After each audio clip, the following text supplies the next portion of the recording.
Assalomu alaykum aziz muxlis.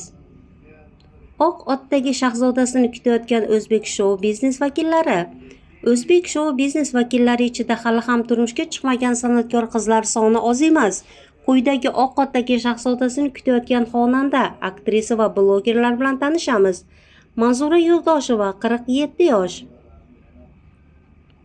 Manzura va yosh aktyorning sevgi qissasi ijtimoiy tarmoqlarda keng tarqalyapti. Bir necha oydan buyon Manzura o'zidan 20 yosh kichik aktyor Murod Yo'ldoshev bilan birga ko'rinish bergan videolarida to'y mavzusi ko'tarilgan. Iroda Nosirova 43 yosh.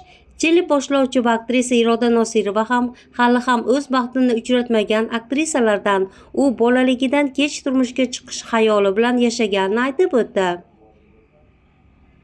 Oydin Yusupova 41 yosh. Kinoda bir vaqtlar mashhurlikka erishib, keyin ijodda sokinlashgan aktrisa Oydin Yusupova ham turmushga chiqmagan aktrisalardan. Oydin va shoir Ahad Qayum haqidagi gap-so'zlar odamlar orasida ovoza bo'lgan. Ahad Qayum aktrisa bilan iliq munosabatda ekanligini bildirsa, Oydin uning so'zlarini inkor etgan. Mahfuza Sherboyeva 37 yosh. O'zbek san'atidagi birinchi ayol qiziqchi yolg'izlikni his qilish haqida ko'p gapirar edi.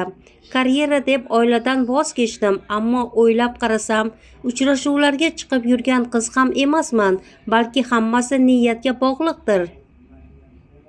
Yulduz Rajabova 35 yosh.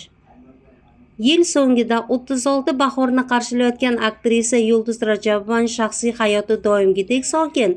Faqatgina bundan 2 yil avval Mendirman Jaloliddin serialining taqdimot marosimida aktrisaning bosh rol ijrochisi Emre Kviljian bilan o'rtasida o'zaro iliq, do'stona va samimiy munosabatlar borligi haqida ko'z tashlangan edi.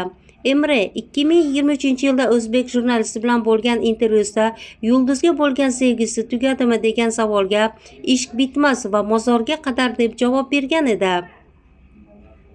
Feruza Normatova 36 yosh. Mahoratli aktrisa Feruza Normatova bu yil 33 yoshni qarshilaydi. U ham hamon oila qurgani yo'q. Aktrisaning Shahzoda Sultonov bilan yaqinligi haqida gap-so'zlar tarqalgan edi, ammo hozircha to'ydan darak yo'q. Barchin G'ofurova 35 yosh. Aktrisa va teleboshlovchi Barchin G'ofurovaga o'zidan yosh yigit Sohib Rahmatullayev turmush qurish taklifini bergan.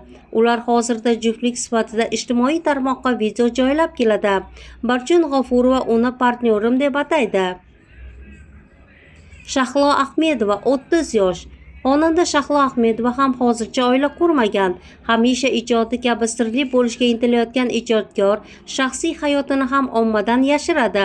Xonanda hali hech kimni sevib qolmagani haqida shunday degan: "Sevib qolmaganman hali, sevgidan kuyish tuyg'usi men uchun tushunarsiz."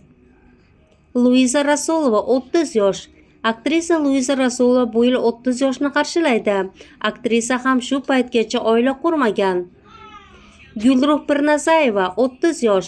Teatr aktrisasi va teleboshlovchi Gulruh Pirnazayeva ham hali turmushga chiqmagan aktrisalardan, ammo u ko'pgina hamkasblaridan farqli ravishda uning shaxsiy hayotini turli gap-so'zlardan yiroq.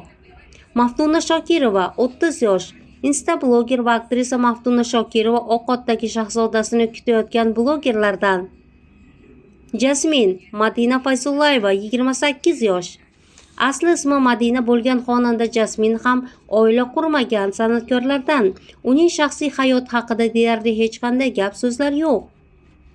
Aysen Yusupova 28 yosh.